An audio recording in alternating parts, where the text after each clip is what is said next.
Hi everybody, I'm Pat. I'm Abe. Today we have a whole big collection of things that we're going to make for you. Let me just start by letting you know what was in our CSA share this week.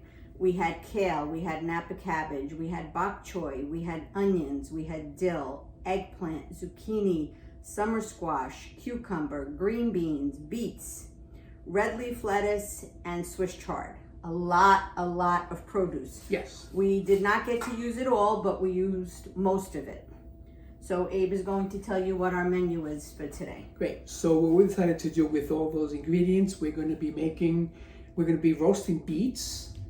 We are going to make a ribollita, which is a Tuscan bean soup with kale. We're going to serve that with crostini. Typically, ribollita has the bread in it, but we decided not to do it with the bread in it. We're also going to make a shrimp and vegetable lomein. Just to do something a little different. Yes. We're also going to go in with the Asian recipes. We're going to make a ginger dressing for a salad. And we're also going to make layered eggplant rollatini. And we're also going to then make nuches marinara, which was my mother-in-law. She made the most amazing marinara I have ever tasted in my life. Absolutely. We'll hope that we get close to it. Oh yes, you make it just like hers. Anyway, so let me start with a couple of little things. So we got dill again, and we can't possibly use all this dill. So we washed it, we dried it, we chopped it up, and I'm putting it in a bag with the date on it and a paper towel to absorb the moisture, and I'm going to freeze it so we can use it whenever we need it. Yes. As far as the roasted beets, all we did was clean them, peel the outside, put them in aluminum foil, close them up nice and tight, and these are going to go right in the oven, 375. Probably takes at least a half an hour to 45 minutes. And then the beauty of this is when you take them out, you just slice them. You can leave them whole until you're ready to serve them. You can serve them right from the fridge with a salad, and they're delicious. And we all know how very nutritious beets are. Yes. And the one thing too, that doing it like that, they do not lose their crispiness. So they're cooked, but they're crisp, and I really enjoy that a lot. Yes. Right. So the other thing I was going to do real quick before Abe gets into his recipe is the crostini. So here, what I do is when I have leftover bread, I don't throw it out. I save it, and the day after, 2 days after, I slice it very, very thin. And I'll freeze them if I'm not going to use them right away. These were frozen. Then I will take olive oil, and I lightly drizzle the olive oil over all of the crostini, not a whole lot, and then some salt, again, not a whole lot, and then you also bake these at 375. It takes about 10 minutes, and you let them get crispy but not burnt.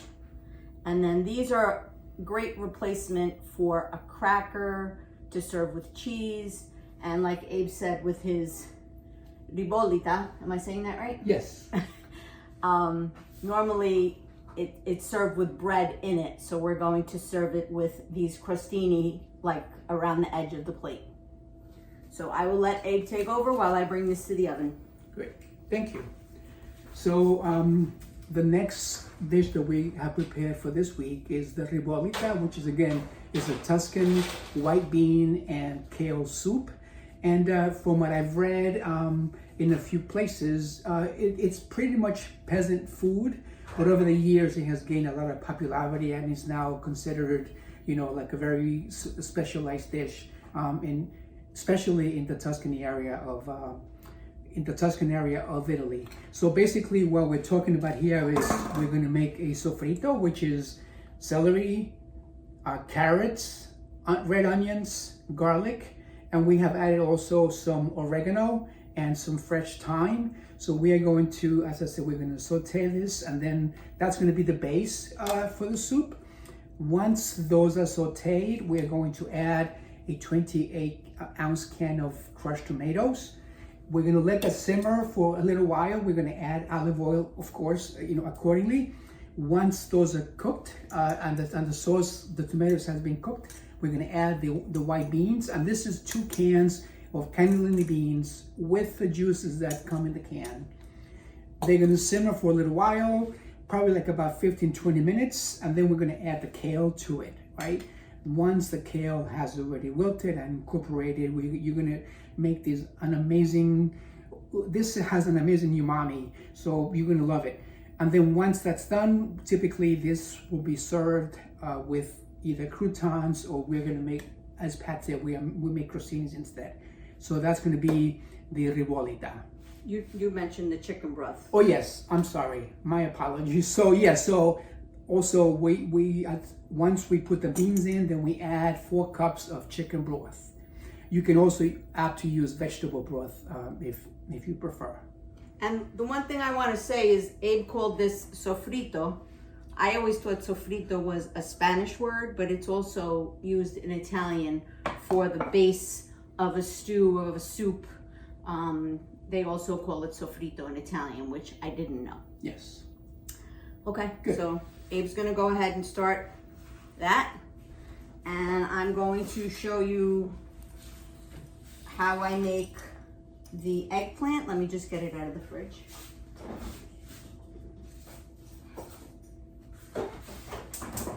We ran out of room on the counter, so we had to put stuff elsewhere. So I took the eggplants. These eggplants were in our share this week. They're beautiful. And I sliced them pretty thin, because if you slice them too thick, they don't cook right. Here I have 4 beaten eggs, which I'm going to put some salt in.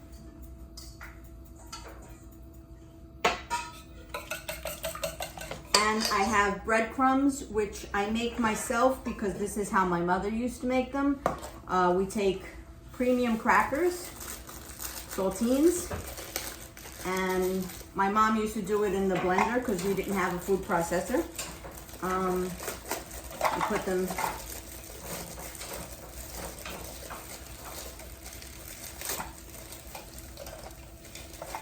in the food processor.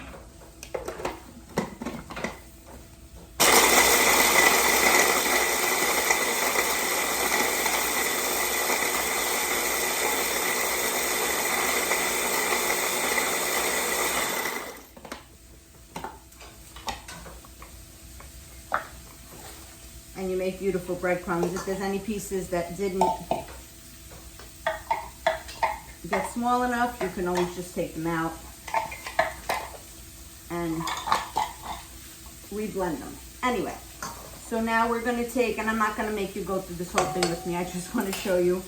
I'm going to take my eggplant, I'm going to egg it, egg in the salt, then I'm going to bread it.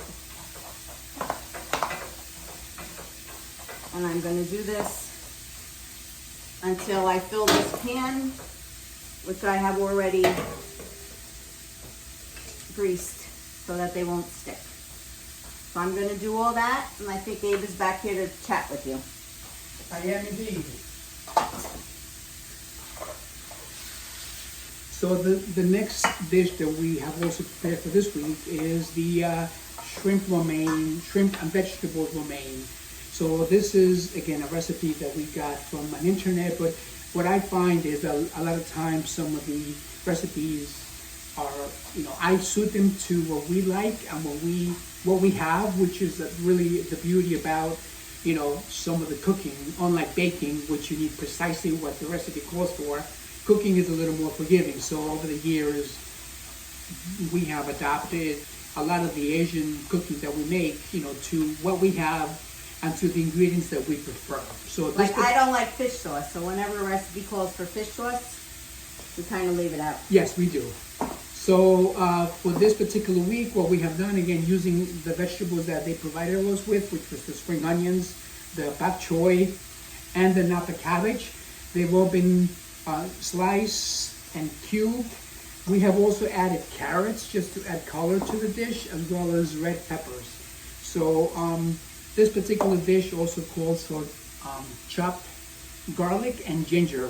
Typically also what we do with the ginger, which I'm sure most of you do, is you buy as much as you want at the supermarket or your Asian grocery store, and we freeze it, because it's, when we use it and we have to grate it, it's very easy to take a chunk of the ginger root and just grate it, and that gives you a lot of flavor, and it doesn't go bad. And as we have mentioned in other shows, we hate to waste some of these vegetables that we get fresh. So, and then the other thing that's included in here is also this is a combination, equal parts of sesame oil, soy sauce, and hoisin sauce. Thank you. Yes, and I have also added garlic and ginger to this as well, so that the flavor of that. So what we're going to do is once we have the wok going, we're going to incorporate all the vegetables that take longer, and then once that cools down, we will then add the napa cabbage, and we have the shrimp, which we lost. Which we have already also marinated in a similar sauce that's going to be, part of the ingredients there. So Make sure you show it. this will be also, we are going to cook this separate on the skillet, and then once all the vegetables are cooked and we have incorporated the lomein into the dish, we will then also fold those into the lomein. The other thing too, right, which typically lomein, you can buy lomein noodles, but an alternative is to buy spaghetti, and it has the same flavor. Typically, it gives you the same consistency that the lomein noodles do. But the other thing too that I read in the recipe is that if you cook them ahead of time, the noodles have an opportunity to kind of settle, and it's easier to just fold them into what you're cooking. Okay, so here I have a whole tray of the eggplant, and I'm just gonna wash my hands real quick. I'll be right back.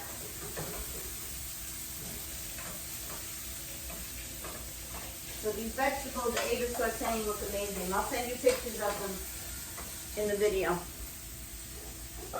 So what I do, I don't like frying anything. I don't fry cutlets, I don't fry eggplant, I don't fry anything. So I just drizzle a little bit of oil on top of the eggplant. And then I also bake this at 375. 375 seems to be my temperature, I don't know why. I bake this at 375 until they brown on both sides. And are you back with? I'm back. Want me to finish? No, you can finish. Okay. So what I'm also gonna make is my mom's marinara sauce for when the eggplant is, would you mind just putting that in the oven? Sure. Thank you. When the eggplant is browned, this is 1 can of crushed tomatoes. I know this is a no-no in most places, but for me it's not. About 2 teaspoons of regular sugar. If you don't want to use sugar, you can grate some carrots into it. Here we have some fresh garlic, some fresh oregano, and some fresh basil. Put that all in there. Then we do some olive oil.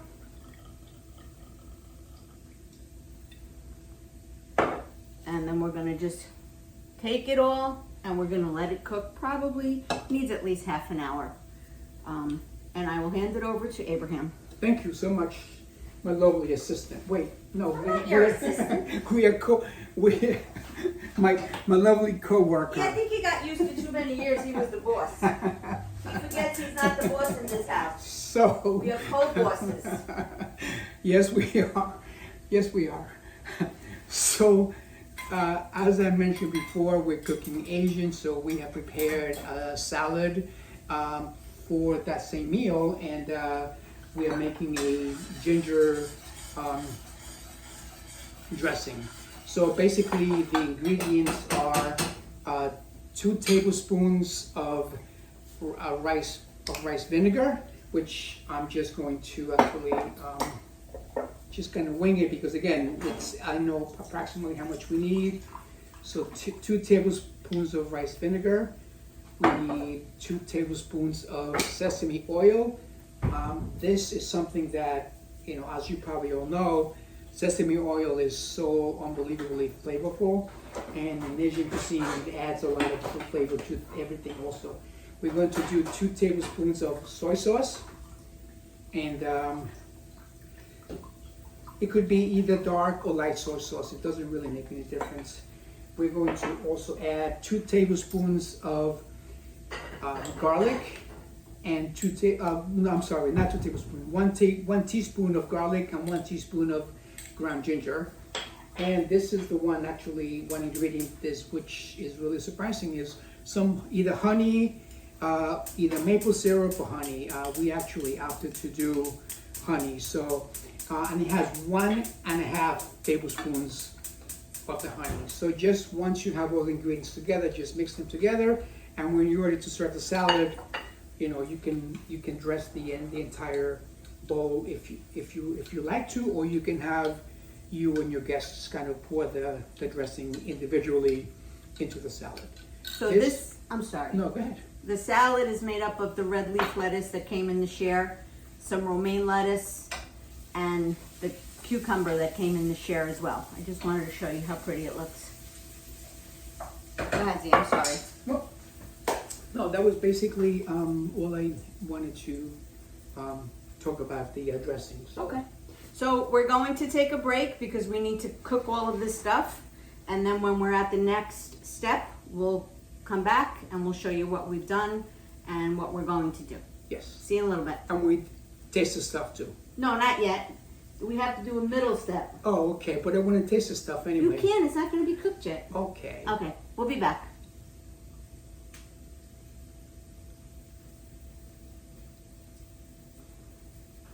Me and my Dick Tracy watch.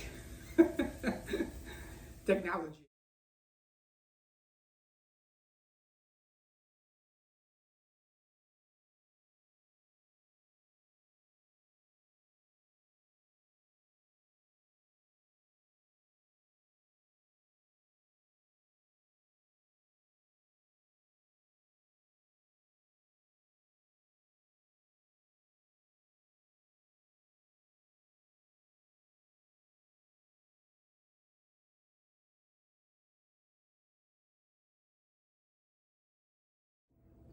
Okay, so we're back. We've cooked the eggplant in the oven and we have everything ready to assemble it. So here's the marinara sauce. It's all made. And do you want to get the soups ready and the lo mein ready while I do this? I will get that, of course. Thank you. So he's going to get what he made and I'm going to put together this. So whenever you create any kind of pasta or dish with tomato sauce, you always put a layer at the bottom of the pan.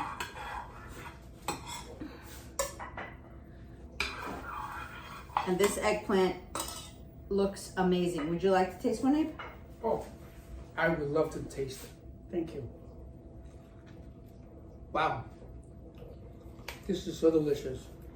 The best part about baking them is that they retain their flavor and their crunchiness and they're not all soggy and mushy. See, look. That is amazing. So we put down a layer of the eggplant. We try to fit them so that it's a nice, even layer.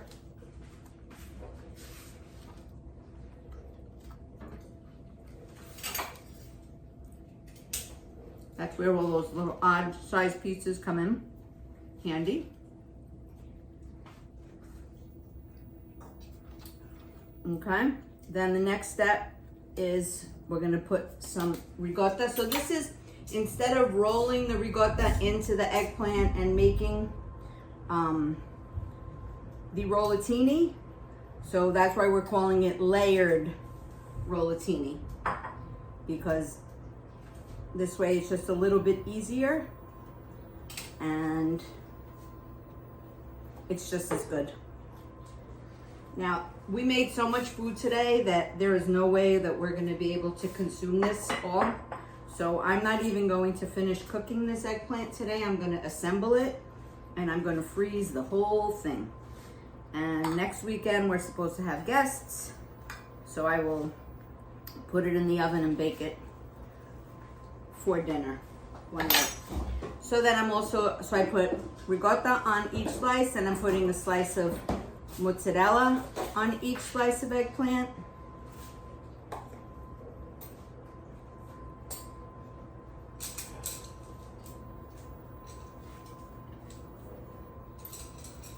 And then I'm going to put some grated Parmesan cheese.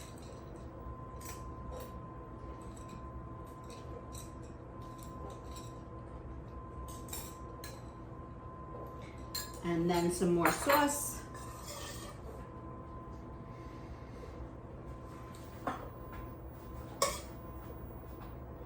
I don't think that's going to make it to the freezer. I hate to tell you. I'm going to put an alarm on it. And then another layer of eggplant, and you start all over again. So now let's see what yummy, delicious things Abraham made for us. Okay. So first, I want to try the ribollita. Okay. And let me just wash my hands. oh, absolutely. Basically, if you're going to plate it for your guests, this will be like a good way to plate it. Again, that's an optional. But I just want to add a little bit of shaved Parmesan cheese, and also something that, put over there, just put a little bit of olive oil on top of it, and then we can dig in. How's that? Take one of the little, oh, I didn't show you my crostini, how beautiful they came out. Yes. Hold on. Look how beautiful my crostini came out. And this is from day-old bread. So don't throw your bread out. Slice it very thin, freeze it in a Ziploc, put it in a pan with olive oil and salt, and cook it 375, 10 minutes. Delicious. Yes. And they're crunchy. Yes. So let me try this. I've never had this dish before. This is a new dish for us.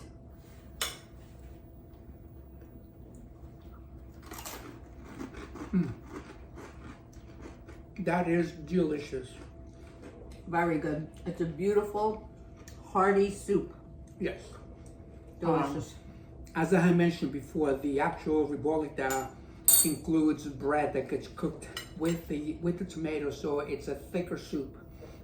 We really don't like that kind of texture, but that's why having the crostini incorporated into the dish, I think, makes a much better. I think I got too excited. I don't need a spoon, look. That's typically my line when it comes to food. I'm good, okay. So, all right, we'll finish this later. That came out delicious. And the other dish that we made, this is the lomein with the vegetables and the shrimp. I got you chopsticks. No. Oh, come on. No. Give it a shot. No. All right. I got you a fork then. You want to see somebody uncoordinated? That would be me with chopsticks. This looks really, really good. I just want to show everybody how beautiful it came out. You did a really nice job, Z. Well, thank you so much. Thank you. That is delicious. It really is delicious. The one thing that I can tell you that the sesame oil gives us such an amazing, deep flavor. I agree. That is delicious. We're having guests tonight, and this is what we're serving. We're serving the shrimp lo mein with the salad and the ginger sauce. So if I had a Chinese grandma, or my nai or my waipo, they would be very proud of me. Actually, just to make the distinction, the nai is your paternal grandmother, and the waipo is your maternal grandmother. And I hope I'm pronouncing it correctly. I read that online. But the reason that a lot of times I bring up like grandmothers, because they bring a lot of wisdom to the kitchen. So, right? Anybody Patty's a grandmother. Anybody have a room where I can sleep? He's making me crazy with these grandma things. Okay, well, my nonna, my abuela, my yaya, they're all going to be very proud of any cooking we make. Let me know if you have a room for me. Okay. Terrific. I think we're all good. We are. So, oh, I forgot to show you the beets. So these are the beets. We roasted them and they're perfectly cooked. And then when we want to serve them, we'll slice them, serve them with olive oil, with a salad, with a slice of cheese, however you decide. Anyway, thank you for joining us. You. I hope you learned something. See you soon. And if you have any advice for us, we'd love to hear it. Yes, we do. Thank you. Have a great week. Bye.